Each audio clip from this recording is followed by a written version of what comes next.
नमस्कार मित्रों, वेदमैया चैनल में आप सर्व मित्रों हार्दिक स्वागत है। आज आपणे धोरण 7 गणित प्रकरण 1 एनो 1.4.1 ए मुद्दो जोईशुं। तो अगाउना विडियो में दोस्तों आपणे पूर्णांक संख्याओं विषे एटले के पूर्णांक संख्याओना सरवाळा अने तेना गुणधर्मो, पूर्णांक संख्याओनी बादबाकी अने तेना गुणधर्मो, आ उपरांत स्वाध्याय 1.1 અને સ્વાધ્યાય 1.2 સુધી તમામ વિડીયો અમારી ચેનલમાં મૂકેલા છે। તો આપને વિનંતી કે અગાઉના વિડીયો પણ જરૂરથી જોવા।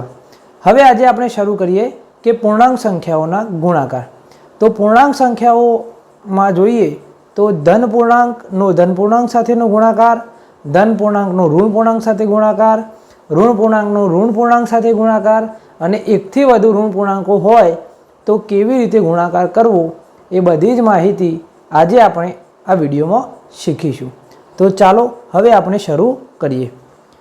तो पहलू है दोस्तों 1.4.1 धन अने ऋण पूर्णांकोनो गुणाकार।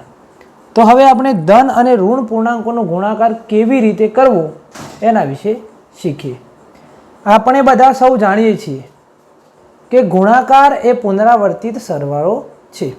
एटले के धारो के आपणे 3 + 3 + 3 + 3 4 वखत कर्या तो आनो आपणे जवाब मळ्यो 3 ने 3 6, 6 ने 3 9 અને 3 12। तो पुनरावर्तित सरवाळो एकना एक अंकनो पुनरावर्तन थई अने सरवाळो करीए तो ए आपणे गुणाकार मळे छे। एटले के 3 आपणे 4 वखत सरवाळो कर्यो एटले आपणे 12 मळ्या। तो गुणाकार ए पुनरावर्तित सरवाळो छे ए आपणे पहला तो खास याद राखवू पड़े। हवे जोईए आपणे धन अने ऋण पूर्णांकोनो गुणाकार। तो आपणे बधा जाणीए छीए के धन पूर्णांक कोने कहेवाय अने ऋण पूर्णांक कोने कहेवाय के संख्या रेखा पर शून्यनी डाबी बाजुए जे पूर्णांको आवेला होय एने ऋण पूर्णांको तरीके ओळखीए छीए अने शून्यनी जमणी बाजुए आवेला पूर्णांकोने आपणे धन पूर्णांको तरीके ओळखीए छीए। तो आपणे बधा सौ जाणीए छीए तो एवा ज धन और ऋण पूर्णांकोना गुणाकार करिए। तो एक उदाहरण हूँ अहींया तमने समजावुं छुं के एक 8 छे धन पूर्णांक और ऋण पूर्णांक छे -4। हवे आ बंनेनो आपणे गुणाकार करीशुं। आ अगाऊ आपणे सरवाळो केवी रीते करवो ए शीखी चूक्या छीए अने आपणे सरवाळामां खास ए वस्तु याद राखी हती के सरवाळो के बादबाकी करीए छतां पण मोटी संख्या आगळ जे चिन्ह होय ते मूकता हता। पण गुणाकार अने गुणाकार में एवं नहीं। गुणाकार में चिन्ह मूकवानी खास ध्यान ए बात याद रखवानी के जो एक धन होय अने एक ऋण होय तो चौक्कस ऋण चिन्ह ज आवे। भले अहींया 4 नाना छे, जो सरवाळो करता होईए आपणे तो 8 आगळनुं चिन्ह जवाब में मूकता हता, परंतु गुणाकार में एवं नहीं।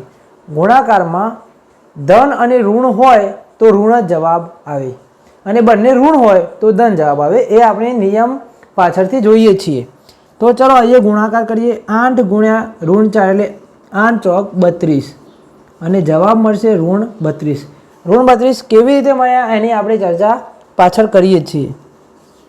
બીજો ગુણાકાર જોઈએ કે ઋણ 5 × 9 તો આપણને જવાબ મળશે ઋણ 45।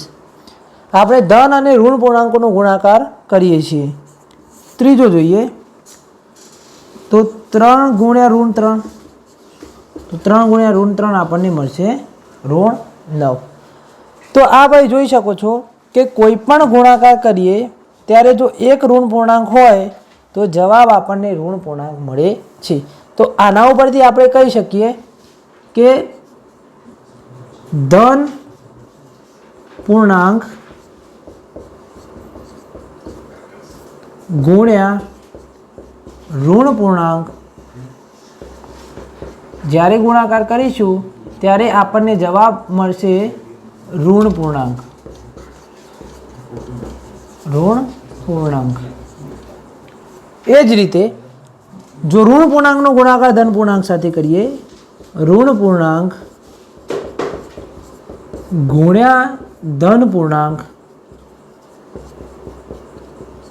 तो पण जवाब मळशे आपने ऋण पूर्णांक। कारण के कोईपण एक ऋण संख्या आवेली होय તો ગુણાકાર ઋણ પૂર્ણાંક મળે છે.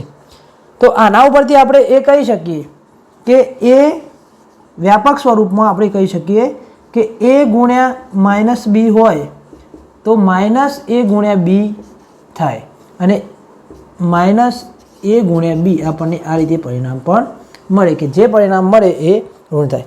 એટલે આપણે આના ઉપરથી એક સીધું તારણ કાઢી શકીએ કે કોઈ પણ બે પૂર્ણાંક સંખ્યાઓ આપેલી હોય એમાં એક ધન પૂર્ણાંક આપ્યો હોય અને એક ઋણ પૂર્ણાંક આપ્યો હોય તો આપણને પરિણામ ઋણ પૂર્ણાંક મળે છે. એટલે કે ધન ગુણ્યા ઋણ બરાબર ઋણ. આટલું તમારે યાદ રાખવાનું.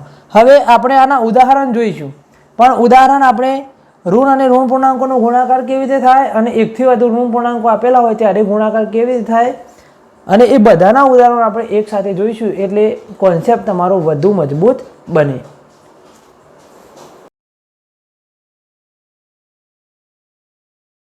હવે આપણે જોઈએ 1.4.2 બે ઋણ પૂર્ણાંકોનો ગુણાકાર. આપણે બે ધન પૂર્ણાંકો એક ધન અને એક ઋણ પૂર્ણાંક હોય તો એનો ગુણાકાર કેવી રીતે કરવો એ શીખી ચૂક્યા. અને હવે આપણે જોઈએ કે બે ઋણ પૂર્ણાંકો આપેલા હોય ત્યારે એનો ગુણાકાર કેવી રીતે કરવો. તો ચાલો આપણે આ ટોપિકની પણ ઉદાહરણ લઈને જ સમજીએ કે ધારો કે આપણને ઋણ 2 આપેલા છે અને ગુણ્યા ઋણ 2 આપેલા છે. તો આ બંનેનો આપણે ગુણાકાર કરીશું. એ જ રીતે ઋણ 4 આપેલા છે અને ગુણ્યા ઋણ 10 આપેલા છે. આ બંનેનો ગુણાકાર પણ કરીએ અને ઋણ 3 લઈએ અને ગુણ્યા ઋણ 9 લઈએ અને આનો ગુણાકાર કરી અને પછી આપણે સમજીએ. તો સૌપ્રથમ આપણે યાદ રાખીશું કે જ્યારે બંને ઋણ પૂર્ણાંક આપેલા હોય ત્યારે ઋણ ગુણ્યા ઋણ ધન થઈ જશે અને પરિણામ ધન સંખ્યા મળશે.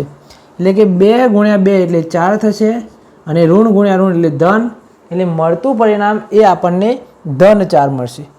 એ જ રીતે અહીંયા ઋણ ગુણ્યા ઋણ એટલે ધન, 10 ગુણ્યા 4 એટલે 10 ચોક 40 અને ઋણ ગુણ્યા ઋણ એટલે ધન અને 9 તરી 27.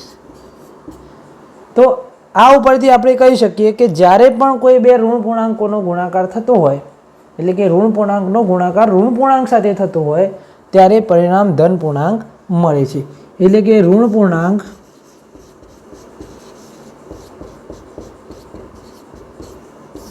ગુણ્યા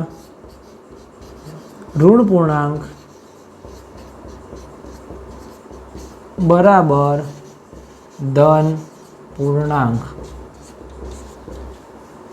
તો વ્યાપક સ્વરૂપમાં આપણે કહીએ તો -a ગુણ્યા -b બરાબર a ગુણ્યા b. એટલે કે બે ઋણ પૂર્ણાંકો હોય ત્યારે એનો ગુણાકાર ધન પૂર્ણાંક મળે છે. અગાઉ આપણે જોયું કે એક ધન પૂર્ણાંક હોય અને એક ઋણ પૂર્ણાંક હોય તો આપણને ગુણાકાર ઋણ પૂર્ણાંક મળે છે. જો બંને ઋણ પૂર્ણાંક હોય તો ગુણાકાર ધન પૂર્ણાંક મળે છે. હવે જોઈએ કે એકથી વધુ ઋણ પૂર્ણાંક આપેલા હોય તો આપણને ગુણાકારમાં પરિણામ કેવી રીતે પ્રાપ્ત થાય છે અને કેવું પ્રાપ્ત થાય છે એના વિશે સમજ મેળવી અને આ બધાના એક સાથે ઉદાહરણો સમજીએ.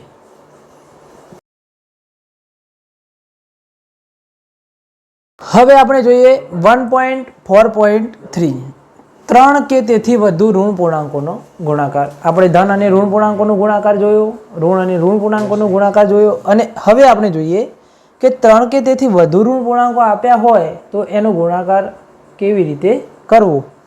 તો અહીંયા જોઈએ આપણે 3 ઋણ પૂર્ણાંકો આપેલા છે અને અહીંયા પણ 3 આપેલા છે અને આપણે ત્રીજું એક ઉદાહરણ લઈ લઈએ જેમાં 3 થી વધુ લઈએ. તો આપણે એક લઈએ ઋણ 1 ગુણ્યા ઋણ 2 ગુણ્યા ઋણ 1 ગુણ્યા ઋણ 3. તો અહીંયા 3 આપેલા છે, અહીંયા 3 અને અહીંયા 3 થી વધુ. હવે આપણે અગાઉ શીખ્યા એ જ પદ્ધતિ અહીંયા પણ યાદ રાખીશું કે બે ઋણ સંખ્યાઓ હોય તો એનો ગુણાકાર ધન થઈ જાય. એટલે કે -4 અને -3 નો ગુણાકાર કરીશું તો 12 થશે, પણ કેવા 12 થશે તો ધન 12. તો અહીંયા સમજ માટે હું મૂકું છું ધન 12 અને આ ધન 12 નો ગુણાકાર ઋણ પૂર્ણાંક એટલે કે ધન પૂર્ણાંકનો ઋણ પૂર્ણાંક સાથે ગુણાકાર કરીએ એટલે પાછો ઋણ મળશે. જે આપણે અગાઉ શીખ્યા એ જ બંનેને કમ્બાઈન કરી અને અહીંયા નિયમ બનાવે છે કે બે ઋણ પૂર્ણાંકોનો ગુણાકાર ધન અને ધન પૂર્ણાંકનો ઋણ પૂર્ણાંક સાથે ગુણાકાર એટલે ઋણ. તો અહીંયા પરિણામ આપણને મળશે ઋણ 4 તરી 12 અને 12 દુ 24. એ જ રીતે અહીંયા જોઈએ તો બે ઋણ પૂર્ણાંકોનો ગુણાકાર ધન, ઋણ ગુણ્યા ઋણ ધન અને ધન ગુણ્યા ઋણ એટલે ઋણ. 5 તરી 15 અને 15 ગુણ્યા 1 એટલે 15. એ જ રીતે અહીંયા જોઈએ તો ઋણ ગુણ્યા ઋણ એટલે ધન થઈ જશે અને ધન ગુણ્યા ઋણ એટલે પાછો ઋણ થશે અને ઋણ ગુણ્યા ઋણ એટલે ધન. તો અહીંયા જોઈએ 1 ગુણ્યા 2 એટલે 2 એકા 2 પણ કેવા ઋણ ઋણ એટલે ધન 2 ગુણ્યા અહીંયા જોઈએ કે ઋણ ગુણ્યા ઋણ એટલે ધન 3 એકા 3 તો 2 ગુણ્યા 3 એટલે 6. તો આપણે જોઈ શકો છો કે જો એકી સંખ્યામાં હોય ગુણાકાર તો એનું પરિણામ ઋણ મળે અને બેકી સંખ્યામાં હોય તો એનું પરિણામ ધન મળે. એના પણ કેટલાક ઉદાહરણ આપણે સમજીએ કે ધારો કે ઋણ 1 ગુણ્યા ઋણ 1 વિશેષ સ્થિતિ આપણે જોઈએ તો આપણને +1 એટલે કે ધન 1 મળશે. એ જ રીતે જોઈએ ઋણ 1 ગુણ્યા ઋણ 1 ગુણ્યા ઋણ 1 3 વાર કરીએ તો ઋણ 1 જવાબ મળે છે. ઋણ ગુણ્યા ઋણ ધન અને ધન ગુણ્યા ઋણ એટલે ઋણ.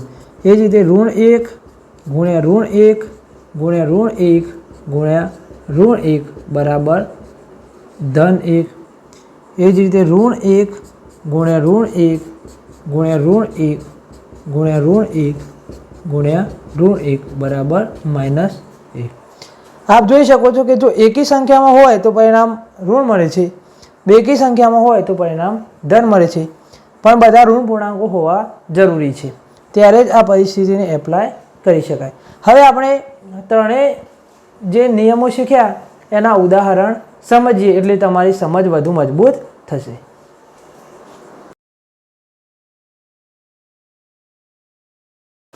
હવે આપણે જે શીખ્યા એના કેટલાક ઉદાહરણો સમજીએ જેથી કરીને તમારી સમજ વધુ મજબૂત બને. અહીંયા જોઈએ કે એક ધન પૂર્ણાંક આપેલો છે અને અહીંયા ઋણ પૂર્ણાંક આપેલું છે. આપણે શરૂઆતનો પહેલો જ નિયમ શીખ્યા કે ધન પૂર્ણાંકનો ઋણ પૂર્ણાંક સાથે ગુણાકાર. તો એમાં આપણે શીખ્યા હતા કે એક ધન હોય અને એક ઋણ હોય તો પરિણામ આપણને ઋણ મળશે. હવે 18 ગુણ્યા 6 કરીશું એટલે આપણને જવાબ મળશે 108.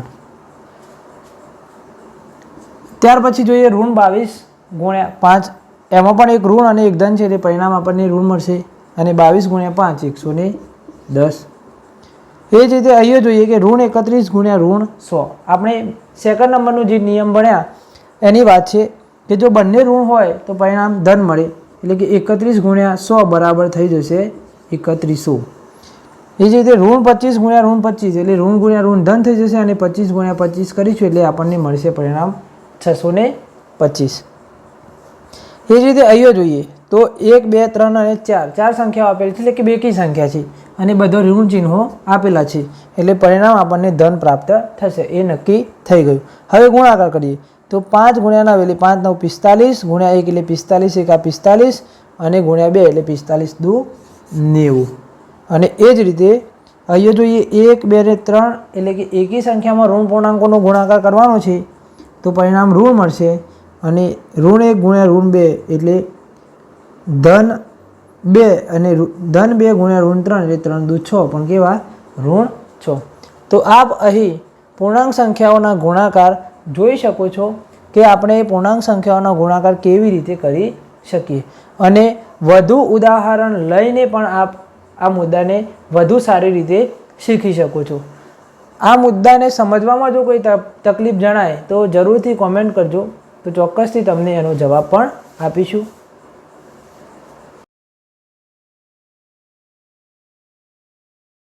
હવે મિત્રો આપણે 1.5 પૂર્ણાંક સંખ્યાઓના ગુણાકારના કેટલાક ગુણધર્મો વિશે સમજ મેળવીએ.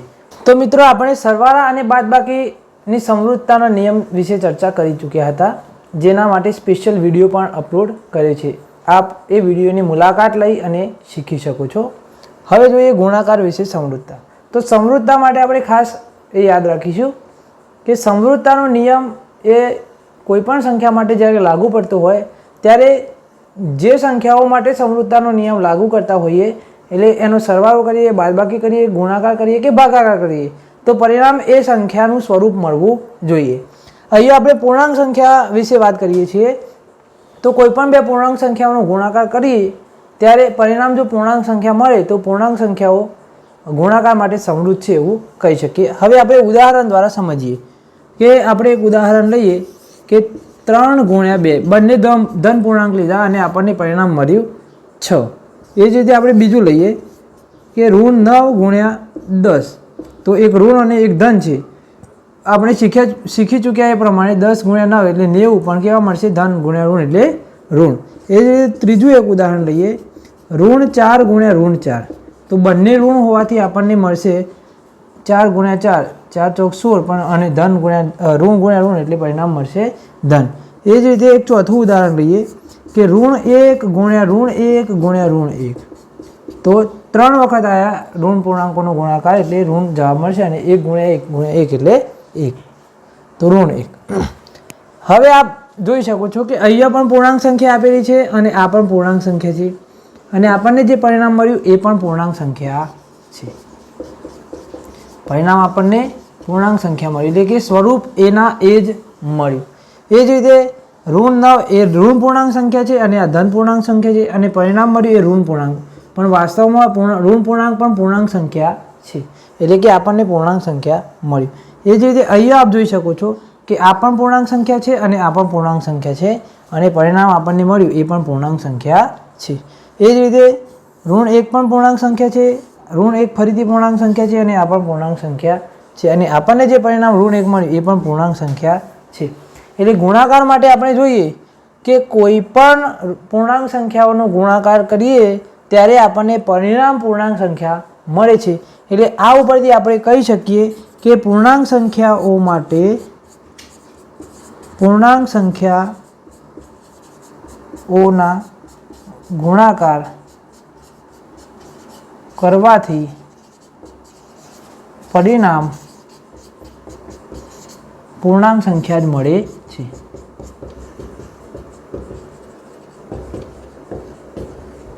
આથી પૂર્ણાંક સંખ્યાઓ ગુણાકાર માટે સમૃદ્ધતાના નિયમનું પાલન કરે છે એવું આપણે કહી શકીએ. અને હવે આપણે ક્રમનો ગુણધર્મ શીખીએ.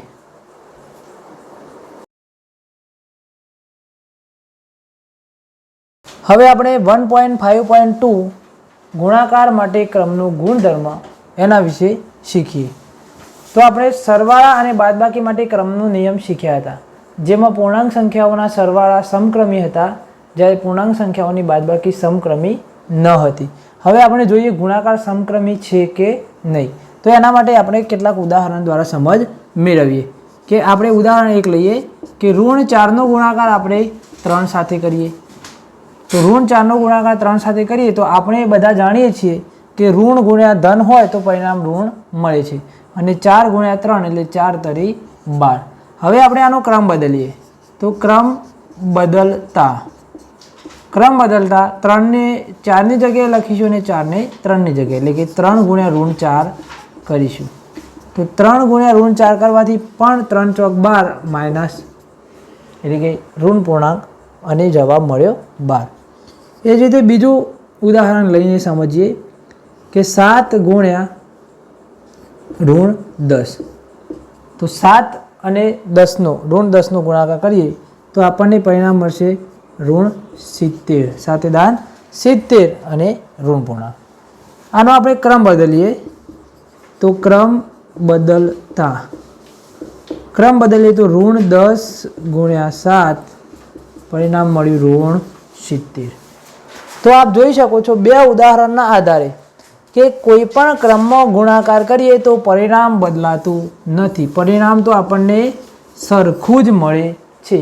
તો આના ઉપરથી આપણે કહી શકીએ કે પૂર્ણાંક સંખ્યાઓનો ગુણાકાર સમક્રમી છે. આપણે નીચે લખી દઈએ કે પૂર્ણાંક સંખ્યાઓ ગુણાકાર માટે સમક્રમી છે.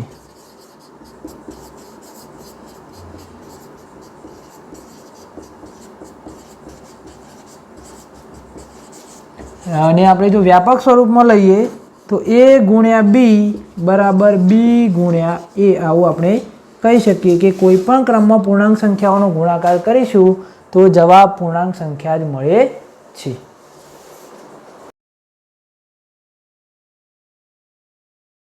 હવે આપણે 1.5.3 શૂન્ય વડે ગુણાકાર એના વિશે સમજ મેળવીએ. આપણે સમૃદ્ધતા અને ક્રમનો નિયમ જોયો. હવે આપણે શૂન્ય વડે ગુણાકાર કરીએ. તો આપણે કોઈ પણ પૂર્ણાંક સંખ્યા લઈએ અને એનો શૂન્ય સાથે ગુણાકાર કરી અને પરિણામ શું મળે છે એની તપાસણી કરીએ. તો -4 ગુણ્યા 0. બીજું એક ઉદાહરણ લઈએ કે 10 ગુણ્યા 0. ત્રીજું લઈએ 49 ગુણ્યા 0 અને ચોથું લઈએ -89 ગુણ્યા 0. તો -4 ગુણ્યા 0 એનું પરિણામ આપણને મળશે 0. 10 ગુણ્યા 0 એટલે પરિણામ મળશે 0. આનું પણ મળશે 0 અને આનું પણ પરિણામ મળશે 0. તો આના ઉપરથી આપણે નક્કી કરી શકીએ કે કોઈ પણ પૂર્ણાંક સંખ્યાનો જો ગુણાકાર 0 સાથે કરીએ તો આપણને પરિણામ 0 મળે છે. તો આ નિયમને આપણે ખાસ યાદ રાખીશું. પરીક્ષામાં ખાલી જગ્યા સ્વરૂપે આ નિયમ પૂછાય છે કે ખાલી જગ્યા આ રીતે આપી દીધી હશે તમને કે -4 ગુણ્યા ખાલી જગ્યા બરાબર 0, અથવા એ રીતે આપી છે કોઈ પણ પૂર્ણાંક સંખ્યાનું 0 સાથે ગુણાકાર 0 મળે છે, સાચા ખોટા વિધાનોમાં આપેલું હોય તો આપણે આ નિયમને ખાસ યાદ રાખીશું. તો અહીંયા એનું વ્યાપક સ્વરૂપ જોઈએ કે a ગુણ્યા 0 બરાબર 0 ગુણ્યા a. આ એનું વ્યાપક સ્વરૂપ છે કે કોઈ પણ પૂર્ણાંક સંખ્યાનું 0 સાથે ગુણાકાર કરતો પરિણામ 0 મળે છે.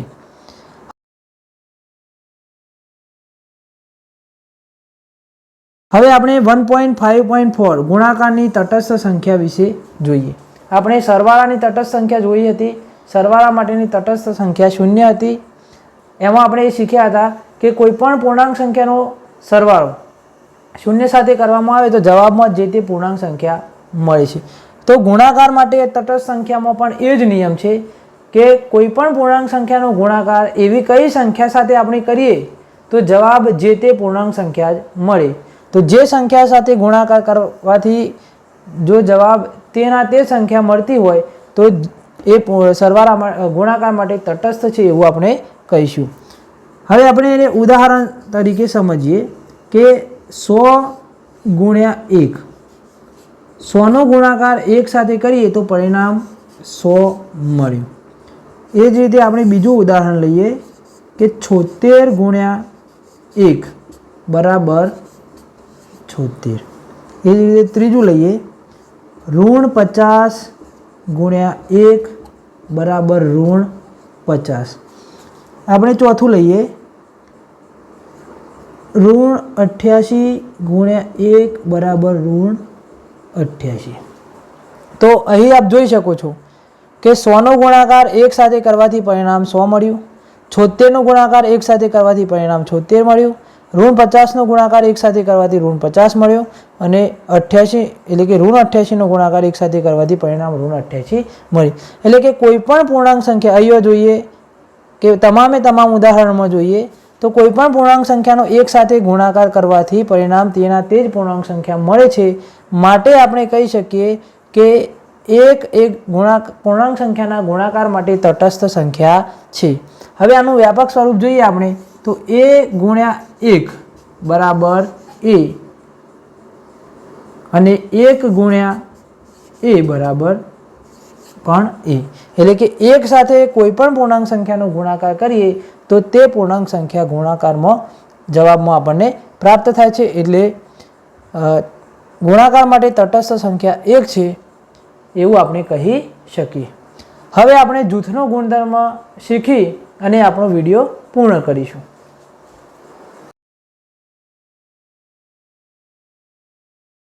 હવે આપણે 1.5.5 ગુણાકાર માટે જૂથનો ગુણધર્મ સમજીએ.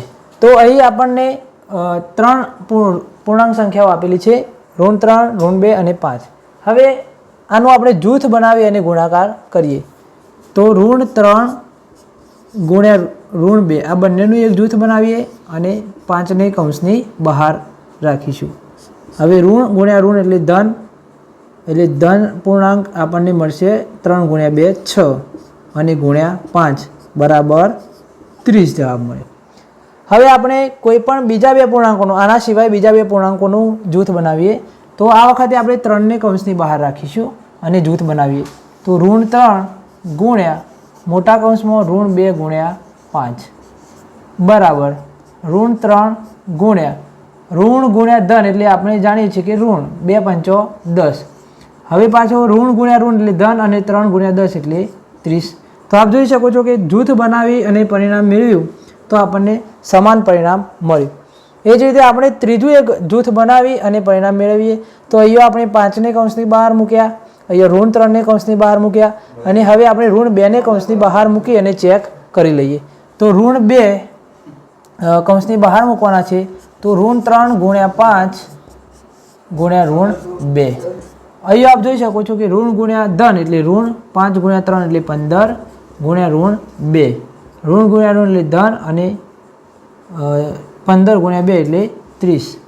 તો અહીં તમે જોઈ શકો છો કે કોઈ પણ પ્રકારે આપણે જૂથ બનાવીએ અને ગુણાકાર કરીએ તો પરિણામ આપણને સરખું મળે છે. માટે આપણે કહી શકીએ કે ગુણાકાર માટે જૂથના ગુણધર્મનું પાલન થાય છે. એવું અહીંયા પણ આપણે 2 ગ્રુપ બનાવી અને ચેક કરી લઈએ તો 2 ગુણ્યા 7નું એક જૂથ બનાવી અને એનો ગુણાકાર ઋણ 3 સાથે કરીએ તો 7 દૂ 14 ગુણ્યા ઋણ 3 અને 14 ગુણ્યા 3 એટલે 42 પણ કેવા મળશે ઋણ. એ જ રીતે આપણે જૂથ બીજું બનાવીએ તો એને 2ને બહાર મૂકી અને જૂથ બનાવીએ 7 ગુણ્યા ઋણ 3 તો 2 ગુણ્યા ઋણ 21 અને 21 ગુણ્યા 2 એટલે ઋણ 42. અને જો ત્રીજું જૂથ બનાવીશું તો પણ આપણને ઋણ 42 મળે છે. તો આ ઉપરથી આપણે કહી શકીએ કે કોઈ પણ જૂથમાં ગુણાકાર કરીએ તો આપણને પરિણામ સમાન મળે છે. એટલે ગુણાકાર માટે જૂથના ગુણધર્મનું પાલન થાય છે. તો એનું વ્યાપક સ્વરૂપમાં આપણે લખીએ તો a ગુણ્યા b કૌંસમાં અને 12 ગુણ્યા c બરાબર a ગુણ્યા b ગુણ્યા c. આ એનું વ્યાપક સ્વરૂપ છે. અને હવે આપણે વિભાજનનો ગુણધર્મ સમજીએ.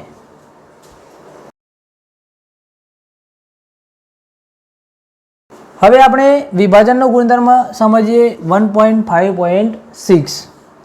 તો અહીંયા ઉદાહરણ કેટલાક લખેલા છે અને એના આધારે આપણે સમજ મેળવીશું કે ઋણ 2નો કૌંસમાં 3 વત્તા 5 સાથે ગુણાકાર કરવાનો છે, ઋણ 4નો કૌંસમાં ઋણ 2 વત્તા 7 સાથે ગુણાકાર કરવાનો છે અને ઋણ 8નો ઋણ 2 ગુણ્યા ઋણ 1 સાથે અહીંયા વત્તા કરાવશે વત્તા ઋણ 1 સાથે સરવાળો કરવાનો છે.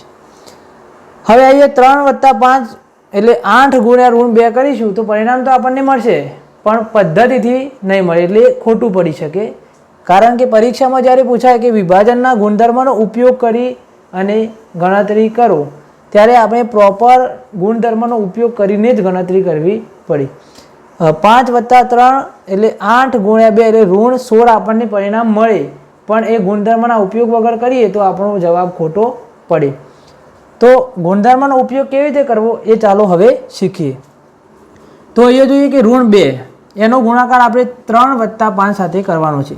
તો કૌંસમાં આપેલા છે તમામ પદો સાથે આનો ગુણાકાર કરીશું. એટલે કે ઋણ 2નો ગુણાકાર આપણે 3 સાથે પણ કરીશું અને જે ચિહ્ન હોય મૂકી અને ફરીથી પાછો ઋણ 2નો ગુણાકાર 5 સાથે આપણે કરીશું. એટલે કે ઋણ 2નો ગુણાકાર 3 સાથે પણ થાય અને ઋણ 2નો ગુણાકાર કૌંસના 5 સાથે પણ થશે. હવે ગુણાકાર કરીને પરિણામ મેળવીએ તો 3 ગુણ્યા ઋણ 2 એટલે કે ઋણ ગુણ્યા ધન એટલે ઋણ 3 દુ 6 આપણને મળ્યા ઋણ 6. એ જ રીતે વત્તા 5 ગુણ્યા ઋણ 2 એટલે મળ્યા ઋણ 10. તો ઋણ 6 પ્લસ માઇનસ એટલે ધન ગુણ્યા ઋણ એટલે આપણે જાણીએ છીએ કે ઋણ થશે ઋણ 6 ઓછા 10 બરાબર -16. તો આપણને પરિણામ તો ઋણ 16 મળ્યું. એ જ રીતે અહીંયા જોઈએ તો ઋણ 4 ગુણ્યા ઋણ 2 વત્તા ઋણ 4 ગુણ્યા 7 બરાબર ઋણ 4 ગુણ્યા ઋણ 2 એટલે કે ઋણ ગુણ્યા ઋણ એટલે ધન અને 4 ગુણ્યા 2 એટલે 4 દુ 8 અને એ જ રીતે વત્તા ધન ગુણ્યા ઋણ એટલે ઋણ આપણને મળશે 7 ચોક 28. તો અહીંયા જોઈએ આપણે 8 અને ઋણ 28 છે તો 28 માંથી 8 બાદ થશે 28 માંથી 8 જાય એટલે 20 વધશે પણ કેવા ઋણ 20. એ જ રીતે અહીંયા જોઈએ તો ઋણ 8નું વિભાજન થશે ઋણ 2 અને ઋણ 1 ઉપર. તો ઋણ 8 ગુણ્યા ઋણ 2 વત્તા ઋણ 8 ગુણ્યા ઋણ 1. અહીંયા જોઈએ તો ઋણ ગુણ્યા ઋણ એટલે ધન તો 8 ગુણ્યા 2 એટલે 8 દુ 16 કેવા ધન 16 પ્લસ ઋણ ગુણ્યા ઋણ એટલે ધન અને 8 એકા 8 તો 16 અને 8 24 પરિણામ મળશે। તો આપ અહીં જોઈ શકો છો કે જ્યારે કૌંસની બહાર હોય અને કૌંસની અંદરના તમામ પદો સરવાળા કે બાદબાકીથી જોડાયેલા હોય તો એ તમામનો ગુણાકાર કૌંસની બહારના પદનો થશે, એટલે કે ગુણાકારનું સરવાળા ઉપર વિભાજન થશે। એટલે આપણે વ્યાપક સ્વરૂપમાં કહીએ કે જો a ગુણ્યા b વત્તા c હોય, a ગુણ્યા b વત્તા c, અહીં આને આપણે a લઈએ ગુણ્યા b વત્તા c, તો આપણે શું કર્યું, એનો ગુણાકાર b સાથે કર્યો અને વત્તા એનો ગુણાકાર c સાથે, એટલે વ્યાપક સ્વરૂપ જોઈએ તો એનો b સાથે ગુણાકાર થશે અને વત્તા એનો ગુણાકાર c સાથે થશે, એટલે કે સરવાળા ગુણાકારનું સરવાળા ઉપર વિભાજન થશે। તો આપણે ગુણાકાર માટે એટલે કે પૂર્ણાંક સંખ્યાઓના ગુણાકાર માટે સમૃદ્ધતાનો નિયમ શીખ્યા, ક્રમનો નિયમ શીખ્યા, તટસ્થ સંખ્યાનું અસ્તિત્વ શીખ્યા, શૂન્ય વડે ગુણાકાર કર્યો, વિભાજનનો ગુણધર્મ અને એના અગાઉ જૂથનો ગુણધર્મ શીખ્યા। તો આ તમામે તમામ નિયમો ઉદાહરણ સહિત તમને સમજાવ્યા છે। જો કોઈ તકલીફ જણાય તો ચોક્કસથી કોમેન્ટ કરજો, તો અમે એનો ચોક્કસ આન્સર આપીશું। અને ચેનલમાં જોવા મળતી એડવર્ટાઇઝમેન્ટ જરૂરથી જોજો મિત્રો। ચેનલને સબસ્ક્રાઈબ ન કરી હોય તો સબસ્ક્રાઈબ કરી બેલ આઇકન પર ક્લિક કરો, જેથી આવનારી નવી નોટિફિકેશન આપને તરત જ પ્રાપ્ત થાય। વિડીયોને લાઇક કરો અને બીજા મિત્રો સુધી પહોંચાડવા માટે શેર પણ જરૂરથી કરજો। વિડીયો જોવા બદલ તમારો ખૂબ ખૂબ આભાર।